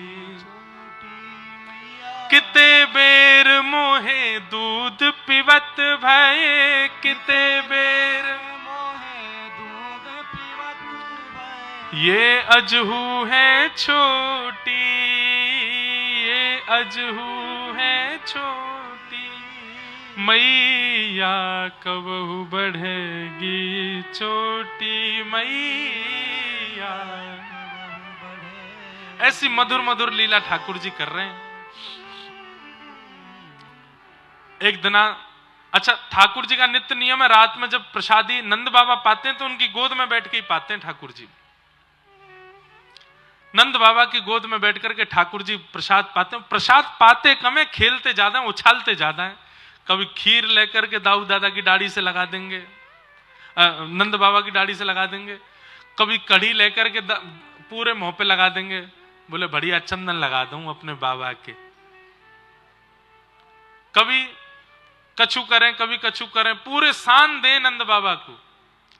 और जा चीज को खावे को मन है जाए वाकू झटते उठा के खा जाए। नंद बाबा को स्वभाव है रोज हरी मिर्च खावे। लेकिन जब से लाला गोदी में बैठे तो नंद बाबा हरी मिर्च छुपा के रखें, कहीं लाला झपट के खा नहीं जाए याकू, और या खागो तो हैगो कल्याण। सो एक दिन मैया यशोदा जैसी थाली लगा के लाई, हरी मिर्च जैसी दिखी सो नंद बाबा ने तुरंत रोटी के नीचे छुपाई दी, लाला को नहीं दिख जाए। ठाकुर जी ने देख ली। ठाकुर जी मन में बोले अच्छा ये मीठी वाली कोई मिठाई है, मुझे छुपा ली है बाबा ने। मैं हूं नंद जी को लाला नहीं, मैं हूं यशोदा को लाला नहीं, आज यही मिठाई को खाऊंगा मैं। अब यहां नंद बाबा भोजन कर रहे, इतने में ठाकुर जी ने धीमे से हाथ ले जाके झपटो कियो और मिर्च लेके तुरंत कहीं, नंद बाबा जब तक हाथ पकड़ते तब तक तो मुंह में लेके काट के चबाए गए। और जैसे ही चबाई ठाकुर जी ने मिर्च चबाई, सांस रुक गई नंद बाबा के। अरे मेहर, अरे यशोदा जल्दी पानी लेके आ, जल्दी जल्दी लेके आ, जल्दी मक्खन मिश्री लेके आ। और ठाकुर जी को देखो तो जैसे कई बार बच्चन की सांस नहीं चली जाए, जीभ बाहर, मुंह बाहर, आंखें लाल, पसीना पसीना लाल ठाकुर जी, और बस यो यो कर रहे हैं, यो यो कर रहे हैं। ठाकुर जी के लाला लाला लाला मिर्च लग गई, ले पानी पी पानी पी। ठाकुर जी तो अपनी जीभ पकड़ के गए, मैया मेरी जीभ पजर गई, मेरी जीभ पजर गई। पजरनो समझे ब्रज भाषा में कहें जलवे से पजरनो। तब से नंद बाबा से ठाकुर जी कहें आपके संग नहीं बैठूंगा। क्यों? कड़वी मिठाई खावे नंद बाबा। श्रृंग्यग्निडंष्टि जलद्विजकंटकेभ्य। एक ठाकुर जी का स्वभाव है, कितना सुंदर स्वभाव। रोज ठाकुर जी सवेरे उठ करके बाल भोग करके और फेंटा बांध के नंद भवन से निकल जाएं। अभी मैया ने ठाकुर जी को परकोटा बांध रखो है, या सीमा से आगे नहीं जाएगो, तो आसपास के 4-5-10 घरों तक ठाकुर जी थोड़ा घूमे जामे। छोटे से हैं, कितने 3.5 साल के हैं बस। ठाकुर जी क्या करते हैं, गोकुल की गलियों में घूमते हैं और जो भी त्रिपुंडधारी, ऊर्ध्वपुंडधारी, जटाधारी, चिमटाधारी, कमंडलधारी जो भी महात्मा मिल जाते हैं उनको जाके दंडवत प्रणाम करते हैं। और दंडवत प्रणाम करके क्या बोलते हैं, बाबा तू यहां डोल रहा, मैं सुबह तो ढूंढ रहा हूं, जान ना पहचान कुछ नहीं, अपने आप ऐसे ही। बाबा के नेक्सो से लाला कितनी प्यारी भाषा बोले, लाला तुमको जाने, अरे तुम मैं नहीं जानू, नंद बाबा ने मोसो कही कि एक त्रिपुंडधारी बाबा डोल्लो गोकुल में, वाकू बुलाए के लिया। यशोदा मैया ने 56 भोग बनाए, मैया आपको पवावे के काजे बैठी है। अरे हमारे घर में जब तक संत भोजन नहीं कर ले तब तक हम नहीं पामे, जल्दी पहुंचो, यशोदा मैया प्रतीक्षा कर रही है। अच्छा, नंद बाबा ब्रज के राजा हैं तो उनकी तो प्रसिद्धि है ही। संत महात्मा महाराज एक को, दो को, तीन, ऐसे दसों को निमंत्रण दे आते हैं ठाकुर जी जाके बिना घर पे बताए। संतों की टोली आकर के द्वार पर खड़ी हो जाती है। यशोदा मैया कहें, जय हो, आज बड़े महापुरुष हमारे यहां पधारे। कैसे पधारे? मैया आपको नेक्स्ट सो लाला मिलो, यो कह रहो कि मेरी मैया ने 56 भोग बनाए, भोजन पावे जाओ घर पे। एक दिन तो 100 के समान संत आ गए घर पे। अब यशोदा मैया लगी जल्दी जल्दी रसोई बनाने। या लाला है तो मैं बताऊंगी, हैं घर में बता के ना जावे, ऐसी राह चलते कोई कोई निमंत्रण दिया वे, मेरे घर पे मैया प्रतीक्षा कर रही, जाके भोजन पाओ। मैया ने सबको भोजन पवाए, दक्षिणा बांटी, कंबल लत्ता जो भी सब दिए। ठाकुर जी लौट के आए, मैया ने पकड़े, यहां पे आ, अरे इतना ऊधम करे। कहा क्यों मैया मैंने? तू जाए कि सब जगह सब संतन ते जाएगू क्या कि मैंने भोजन बना। आप लोगों को ब्रजभाषा समझ आ रही है ना? भैया 5 लोग बोलेंगे हाँ, 10,000 में तो कैसे बोलो? ब्रजभाषा में ही बोले ना, ठाकुर जी की भाषा है, ये समझो। और ब्रजभाषा बड़ी प्यारी है, समझनी चाहिए। हम ज्यादा कठिन शब्द नहीं बोलेंगे, नहीं तो आप समझ नहीं पाओगे, लेकिन धीमी बोले। मैया बोली, अरे लाला इतना उधम करे हैं, राह चलते हुए संतन को निमंत्रण दिया वे कि मेरे घर जाए के भोजन कर लो। आज 200 महात्मा आए हैं, रसोई है कि भंडारो कहा है, और घर पे बता के जावे ना है, काय को करे ऐसे? ठाकुर जी बोले, मैया 2 बातें, एक बात है सुन के तो तुम वो गले लगावेगी, और दूसरी बात सुन के तुम वो मारेगी। कौन सी पहली बताऊं? बोले मारवे वाली बता पहले। वरना मारवे वाली बाद में बताऊंगा, पहले गरे वाली बात सुन ले। बोले कहा, मैया मैंने परसों ना एक कथा सुनी, पीपल के पेड़ के नीचे एक महात्मा कथा कर रहा हूं, मां मैंने जाए के कहा सुनी। बोले घर में जितनो भी अन्न आवे, वहां में जितनो भी दोष होवे, वो दोष दान करके अन्न ब्राह्मणन को संतन को पवाए करके अन्न शुद्ध है जावे। या हमारे मैया मैंने सोची कि नंद बाबा तो गैया चरावे में व्यस्त है जाएं, यशोदा मैया घर के कामन में, तो मैं क्या करूं, तो अपने घर के अन्न को पवित्र करवाए दूं, संतन को निमंत्रण दियाऊं ताकि तू पवाए के घर को अन्न पवित्र कर दे। अरे मेरो लाला ऐसा सुघड़, इतनो बुद्धिमान, अरे मेरे गोद में 3.5 बरस के ठाकुर जी गोद में लगे, अरे मेरो लाला कितनी अच्छी बात करे। अब मैया दूसरी सुनेगी? मैया बोली दूसरी बता। बोले पहले दूर खड़ा होऊंगा तब बोलूंगा, नहीं तो तुम पकड़ लेगी। मैया बोली जल्दी बता। ठाकुर जी बिल्कुल तैयार मुद्रा में खड़े हुए कि दौड़ जाऊं कह के। मैया बोली दौड़ेगा नहीं? बोले दौड़ूंगा तो सही। मैया सुन तो ले। बोले कहा, मैया जब ते मेरो जन्म भयो है, धीरे धीरे दिन ब दिन मैया तू मोटी होती जा रही है, तो मेरे मन में आयो कि मैया से नेक श्रम करवायो जाए। अरे मेरे काजे तो नेक माखन मिश्री निकाल के छुट्टी कर ले। अरे रोटी बनावेगी, दाल पकवान आदि सब बनावेगी, नेक श्रम करेगी तो नेक पत्री है जाएगी, मेरे ब्याह तक नेक बढ़िया रहेगी। या हमारे संतन ने बुलाए दूं। मैया बोली दारी के तो बताऊं है, तो मोटी लग रही हूं मैं। आगे आगे ठाकुर जी, पीछे पीछे यशोदा मैया, ऐसा उधम मचा में। श्रृंग्यग्निड्यम शशि जलद द्विजकंटकेभ्य, द्विज यानी कि ब्राह्मण संत महात्माओं को घर पे बिन बुलाए निमंत्रण दिए जाते हैं। किस लिए? क्रीड़ा परावति चलो स्वशतो निषिद्धुम, क्रीड़ा करने के लिए, आनंद करने के लिए, उत्सव मनाने के लिए। ठाकुर जी ऐसे ऐसे उधम मचाते हैं। एक दिन भगवान सब ग्वाल बालों के संग खेल रहे थे, तो भगवान के ग्वाल बाल कौन है? तन सुखा, मन सुखा, धन सुखा। अब यहां पे तन सुखा का आप लोग अर्थ मत लगाना कि तन से जो सुखी है, यहां पे बड़े ऊ की मात्रा, तन सूखा, तन से जो पत्रो दुबरो है, तन सूखा। एक मन ते दुखी है, पूरे दिन रोते रे। ठाकुर जी कहे, अरे लाला तू रो काई को रो है? बोले मैं रो ना रो लाला, मेरो चेहरा ही ऐसा। ठाकुर जी बोले तेरो नाम है मन सुखा। कई लोग ऐसे होते हैं, उनको देख के मन में आता है कि रो क्यों रहे हैं? बोले रो नहीं रहे, चेहरा ही ऐसा है इनका। ऐसे ही ठाकुर जी ने देखी पत्रो दुबरो, तो वहां को नाम धर दियो तन सुखा। एक मोहते ऐसो कि रोवे वारो, बस रोवे ही वार, आंसू निकरवे ही वारे हैं, ठाकुर जी ने वहां को नाम धरो मन सुखा। एक बेचारो फटी धोती फटे कपड़ान ने पहन के डोले, जगह जगह बांध तो डोले अपने कपड़ान ने। ठाकुर जी अरे ऐसे कपड़ा का पहने, अब लाला कहा बताऊं, घर में कपड़ा लत्ता ना है, हम तो ऐसे ही हैं। ठाकुर जी ने वहां को नाम धर दियो धन सुखा। तन सुखा, मन सुखा, धन सुखा। मधुमंगल, श्रीदामा, सुबल, तोष, ये सब ठाकुर जी के मित्र हैं। अच्छा, इनकी उम्र कितनी है सबकी? कोई 12 वर्ष को, कोई 15 वर्ष को, एक 18 वर्ष को, एक 17 वर्ष को, सबरे 10 साल से ऊपर के, और ठाकुर जी 3.5 वर्ष के। और पूरे अपनी मित्र मंडली के स्वामी कौन है, अधिपति कौन है, प्रेसिडेंट कौन है? 3.5 वर्ष के ठाकुर जी। 16 वर्ष को तन सुखा भी आके प्रणाम करे, जय हो ठाकुर जी, ठाकुर जी सुखी रहे, सदा तेरो जल्दी ब्याह होए। सदा ऐसे आनंद कर भैया तू। चले लाला? बोले हाँ डोलवे चलेंगे, चल मुंह को गोद में उठा ले। तो उठा के गोद में लेके चले। बाकी के सब जय जय कहा, ओ हो नंद जी के लाला की जय, ब्रज प्रतिपालक की जय, यशोदा मैया के बालक की जय। छोटे से ठाकुर जी जय जयकार कराते डोले अपनी। ठाकुर जी ने एक दिन खेल खेल में अपने ग्वाल बालन की अच्छे से नेक पिटाई कर दी, तो सबरे रोने लगे।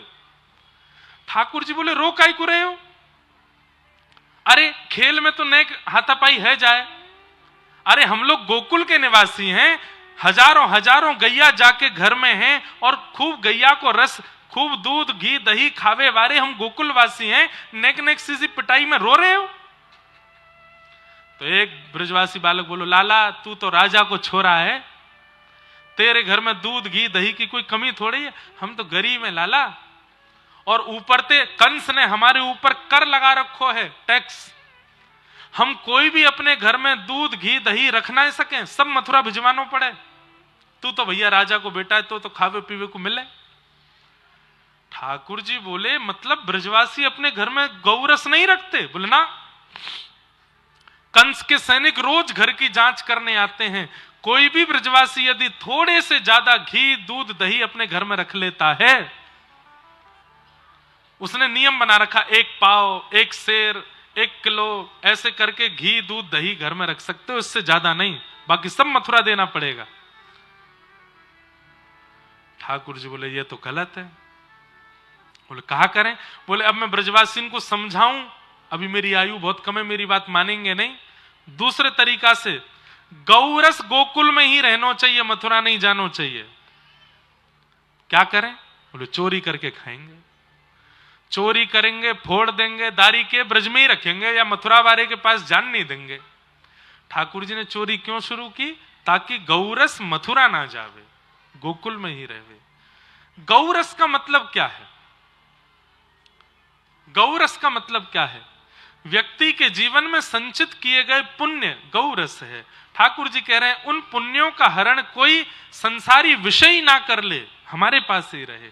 इसलिए ये पूरी लीला इस प्रकार से ठाकुर जी चोरी कर करके उस रस को वहीं रख रहे हैं। ग्वाल बाल बोले लाला तू जो कहेगो सो करेंगे, लेकिन चोरी नहीं करेंगे। ठाकुर जी बोले क्यों चोरी क्यों ना करोगे? मैया के लाला तू जो करियो, पर चोरी कभी मत करियो, क्योंकि चोरी करवे तो ब्याह ना होवे। कोई अपनी छोरी को ब्याह ना करेगो लाला हमते? ठाकुर जी बोले हम बे पतर पूछरा से तो तुम सब रह रहे हो। अब पतर पूछरा जानते हो? झाड़ू लगाने वाली सीख होती है ना, जितनी पतली उसको बोलते हैं पतर पूछरा। जो बहुत पतले दुबले होते हैं उनको ब्रजभाषा में कहें पतर पूछरा सो है। ठाकुर जी बोले पतर पूछरा से तो सब रह रहे हो, वैसे ही तुम्हारे ब्याह हेवे वारे ना है तो चोरी कर लियो। अरे नेक मक्खन खामेंगे, दही खामेंगे, दूध पीमेंगे, नेक शरीर बनेगा हमारा। ब्रजवासी बोले ना लाला चोरी नहीं करेंगे। तो ठाकुर जी बोले तो तुम सब ब्रजवासी हमारे संग आनो जानो खेलनो बंद करो, अपनी लीला अलग से कहीं और कल्ले करो, मैं और दाऊ दादा अकेले खेलेंगे। ब्रजवासी बोले ना लाला तू जो कहेगो सो करेंगे, पर हमसे दूर मत जावे। तो ठाकुर जी बोले आज रात जितने अच्छे काम करने सब आज कर लो, कलते तो चोरी होएगी ब्रज में। बंधुओं कितनी बढ़िया युक्ति दे रहे हैं ठाकुर जी, जितने अच्छे काम करने आज करो, गलत काम सब कल करेंगे।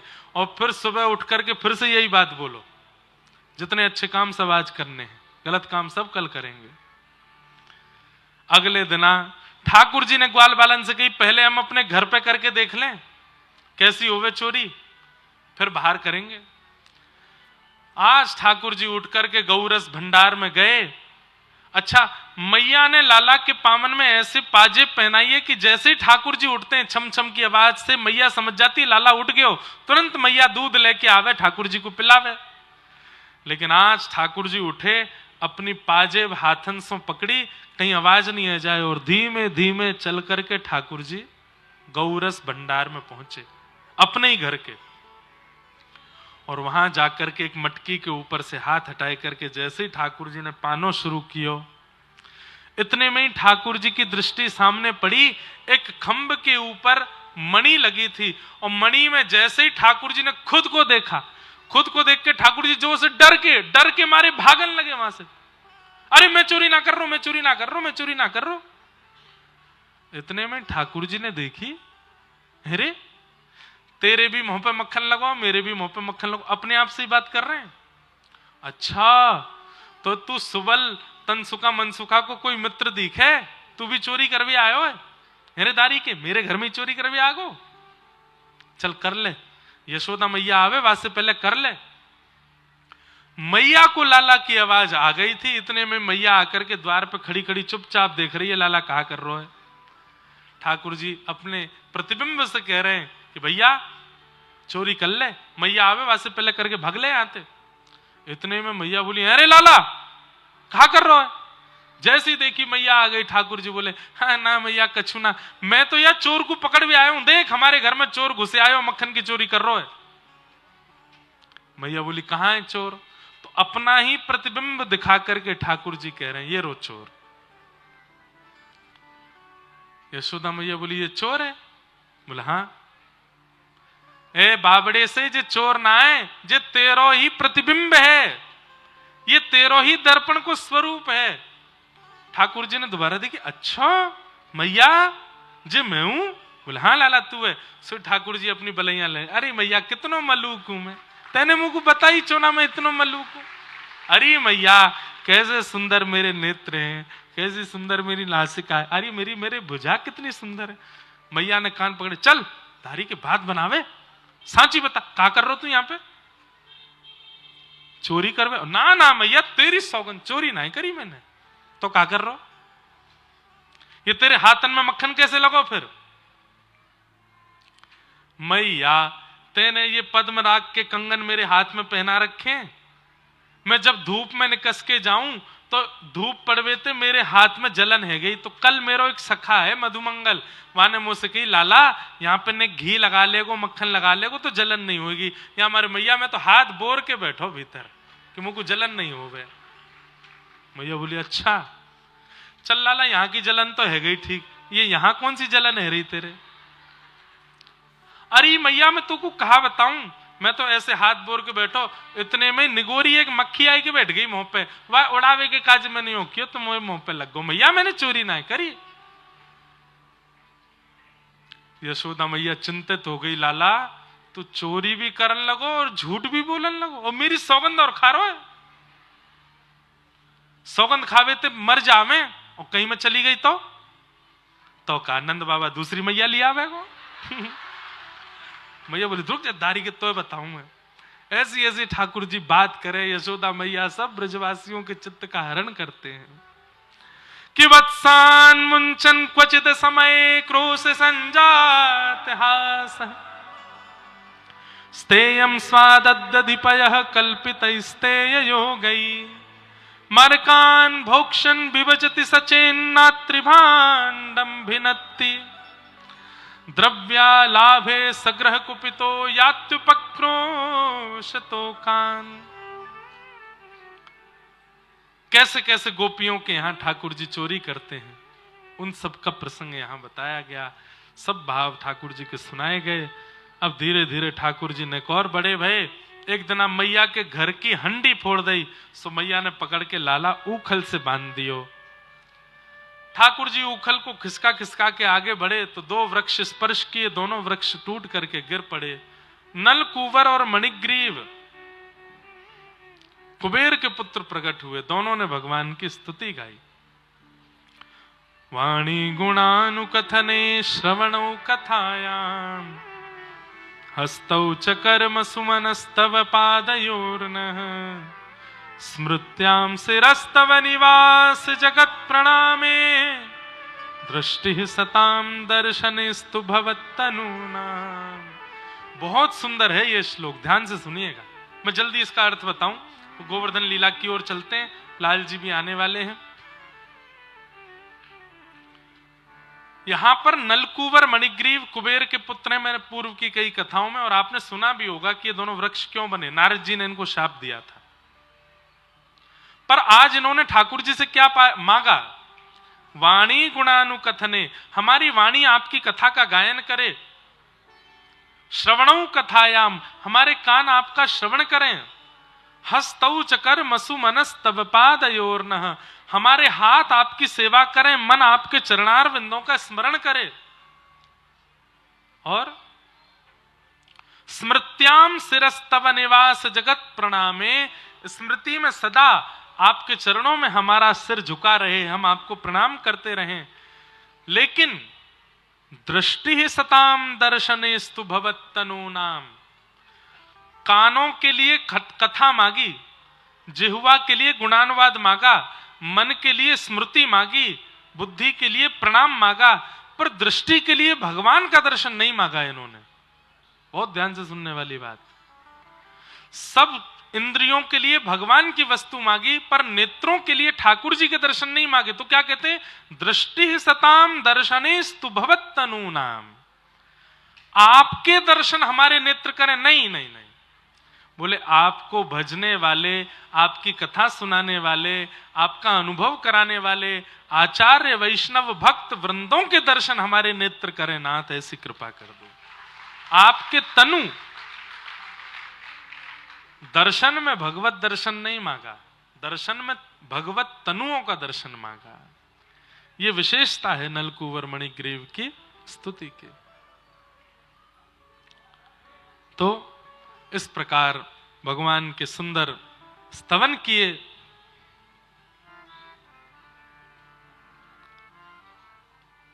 श्री नलकूवर मणिग्रीव ने, जोर की आवाज हुई, ब्रजवासी दौड़े दौड़े आए, वृक्षों को गिरा देखा। यशोदा मैया ने गोद में लेकर के लाला से कही, अब हम यहां नहीं रहेंगे लाला, तो को इतना श्रम इतनी पीड़ा है रही है या गोकुल में आए दिन राक्षस आ जाए, अब हम यहां से चलेंगे। और ठाकुर जी सब ब्रजवासी गोकुल वासियों के साथ श्री वृंदावन को प्रस्थान कर गए। कि वृंदावनम संप्रविश्य सर्वकाल सुखावहम तत्र चक्रु व्रजावासम सकटैर्धर चंद्रवत् वनम वृंदावनम नाम पशव्यं नवकाननम गोप गोपी गवां सेव्यं पुण्याद्री तृणवीरुधम। बोलो वृंदावन धाम की। अब वृंदावन का विस्तार स्वरूप तो मैं कल बताऊंगा कथा में, विस्तार उसके लिए समय चाहिए। वृंदावन क्या है, वृंदावन का स्वरूप कैसा, वृंदावन का स्वभाव कैसा, वृंदावन का विचार कैसा। वृंदावन बंधुओं, वृंदावन नगरी नहीं है, वृंदावन स्थान नहीं है, वृंदावन कोई जगह नहीं है। वृंदावन नेत्रों से अनुभव नहीं होता, वृंदावन कानों से अनुभव नहीं होता, वृंदावन तो रोम रोम से अनुभव होता है। वृंदावन सामान्य नहीं है। ऐसे वृंदावन में ठाकुर जी पहुंचे हैं। और इसके पीछे कारण क्या है? वृंदावन इतना प्रिय क्यों है ठाकुर जी को? क्योंकि वृंदावन की संरचना स्वयं श्री किशोरी जी ने की है, स्वयं श्री राधा रानी के द्वारा रचित है श्री वृंदावन धाम। ऐसे वृंदावन में ठाकुर जी पहुंचे हैं। वृंदावन आकर के भगवान ने अनेक लीलाएं की। अघासुर का वध किया, वन्य भोज करके ग्वाल बालों के साथ सुख लिया। ब्रह्मा जी को मोह हुआ, ब्रह्मा जी ठाकुर जी के ग्वाल बालों का हरण करके ब्रह्मलोक ले गए। तत्पश्चात ठाकुर जी ने ग्वाल बालों का रूप धारण किया। अब इन सब प्रसंगों में इतने विषय हैं, इतने अच्छे अच्छे भाव हैं। एक सुंदर भाव हमारे पूज्य नाना जी और सुनाते थे, सुना देता हूं। ब्रह्मा जी जब ग्वाल बालों का हरण करके ले गए तो ठाकुर जी ही ग्वाल बाल बन गए थे। उसी समय पूर्णमासी, एक बरसाने की एक पूर्णमासी थी, उन्होंने हल्ला कर दिया पूरे ब्रजमंडल में। बोले क्या? बोले भैया अगले 12 साल तक ऐसा योग आ रहा है कि किसी के भी ब्याह नहीं होंगे। ध्यान से सुनिएगा। पूर्णमासी ने हल्ला किया कि अगले 12 साल तक ब्याह नहीं हो पाएंगे, ब्याहों का योग नहीं है। इसलिए कछु दिना की बात है, सब गोप ग्वालन से मेरी प्रार्थना, अपनी कन्यान को ब्याह गोप ग्वालन से कर दो, और भले ही गौना 12 साल बाद करा दियो, ब्याह अभी कर लो। तो उस समय पर ग्वाल बाल तो थे ही नहीं, सबको ब्रह्मा जी हरण करके ले गए, सबके रूप में ठाकुर जी थे। इसलिए व्रज की जितनी भी गोपियों के साथ ठाकुर जी ने रास विहार किया, वो कोई गलत क्रिया नहीं है। क्यों? क्योंकि अन्य भाव से सबका ब्याह ठाकुर जी से हो चुका है। पूर्णमासी के भाव से सब ग्वाल बाल जिन गोप कन्याओं को ब्याहे थे, जिन गोप कन्याओं से इन सब का ब्याह हुआ, वास्तव में तो ये सब गोपियां ठाकुर जी की पत्नी बन चुकी हैं। सबका ब्याह ठाकुर जी से हो गया। व्रज की ऐसी बड़ी अंतरंग अंतरंग लीलाएं हैं, अंतरंग भाव हैं, जिनको अगर व्यक्ति समझे तो भगवान के कभी लीला पर प्रश्न चिन्ह नहीं उठा सकता।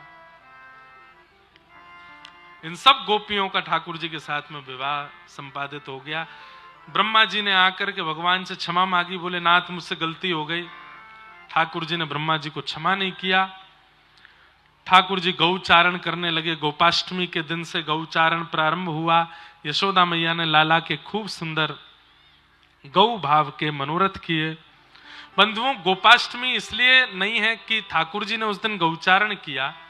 वास्तव में समुद्र मंथन के दिन गैया समुद्र से जब प्रकट हुई है, वो गोपाष्टमी का दिन था, इसलिए उसको गोपाष्टमी कहते हैं। सुरभि गौ माता का जन्म दिवस है, वो प्राकट्य दिवस है। उसी दिन ठाकुर जी ने गौचारण भी किया, इसलिए गौचारण और गैया का प्रादुर्भाव दोनों एक ही दिन हुए। इस भाव से गोपाष्टमी का उत्सव मनाते हैं। तत्पश्चात भगवान की अन्य अन्य कई लीलाओं का अनुभव कराया। ब्रजमंडल में 2 बार आग लगी, दोनों बार ठाकुर जी पी गए। कालिया नाग का एक विषैला सर्प जो कि यमुना जी में प्रविष्ट हो गया था, भगवान ने उसका वध किया। उसको यमुना जी को उससे मुक्त करा के उसको प्रभाषित क्षेत्र में भेजा। वेणु गीत का सुंदर प्रसंग आया, जहां ठाकुर जी गौचारण करने जाते हैं और गोपियों को ठाकुर जी की उस रूप माधुरी का दर्शन घर बैठे बैठे हो जाता है। ऐसे उस वेणु गीत का प्रसंग सुनाते हुए आज ठाकुर जी गौचारण करके लौटे। पूरे व्रजमंडल में 56 भोग मनाए जा रहे थे। ये सब विषय जितने हमने जल्दी जल्दी कहे, सबको विस्तार से हम कल सुनाएंगे। कल व्रज वृंदावन की प्रमुख लीलाओं का अनुसंधान करेंगे। आज गोवर्धन लीला करके हम कथा को विश्राम की ओर ले चलेंगे। दूसरा, परसों कथा सुबह के सत्र में होनी है। हम महाराज जी से आज्ञा ले लेंगे कि महाराज जी जैसी आज्ञा करें। अगर आप सब लोगों को भी अनुकूलता बने तो अगर हम 10 बजे से कथा कर लें परसों सुबह, तो आप सब लोग उसी समय आ जाइए, ताकि 12 साढ़े 12 बजे तक हम कथा विश्राम करके फिर अपना विमान पकड़ लेंगे। हमको जोधपुर पहुंचना है। रात्रि में फिर जोधपुर में कथा है, 2-3 घंटे वहां पर भी उत्सव होगा। तो इसलिए ये अनुमति हम महाराज जी से चाह रहे हैं कि परसों अगर महाराज जी आज्ञा देंगे तो 10 बजे सुबह से कथा का क्रम। आप सब लोग कौन कौन आवेगो? वाह, सबरे आ जाइयो भैया सवेरे ही। अब बस हम इतना ही बोलेंगे, इससे ज्यादा नहीं बोलेंगे। जो नहीं आवेगो वाकू बगलवारी की सौगंध है। हाँ, कहीं पता चली सुबह के सत्र में आप लोग सोचो कि भैया हम पे तो काम है, नहीं आ पाएंगे, तो बगलवारो आज ही कह दो, अरे मेरी सौगंध लगी, अरे आनो पड़ेगा परसों। नहीं, आप सब कटनी वासी इतने प्रेम से कथा में श्रवण करने पधारते हैं, इतने आनंद से उत्साह से कथा का रस लेते हैं। हमको बहुत सुख मिला, बहुत आनंद आया। आप सब कटनी वासियों ने इतना प्रेम सुख आनंद दिया है। अगर कटनी आने का जल्दी सौभाग्य मिलेगा तो हम फिर से आवेंगे, फिर से कथा सुनाएंगे आप सब लोगों को। खूब सुख मिला, खूब आनंद आया। ठाकुर जी ने सब ब्रजवासियों को समझाया, भैया इंद्र की पूजा मत करो, इंद्र की पूजा करोगे तो सब देवतान की पूजा करनी पड़ेगी। एक साधे सब सधे, 33 कोटि देवता जासे प्रसन्न हो उनकी आराधना करो। तो बोले वो कौन? बोले वो साक्षात नारायण हैं, और वही नारायण हमारे ब्रजमंडल में श्री गोवर्धन के रूप में विराज रहे हैं। चलो सब गोवर्धन की पूजा करवे। ब्रजवासी पहले तो आनाकानी करने लगे, बाद में ठाकुर जी की बात मान करके सब लोग ब्रजवासी ठाकुर जी के साथ गोवर्धन को गए हैं। नाचते गाते हुए सब लोग जा रहे हैं।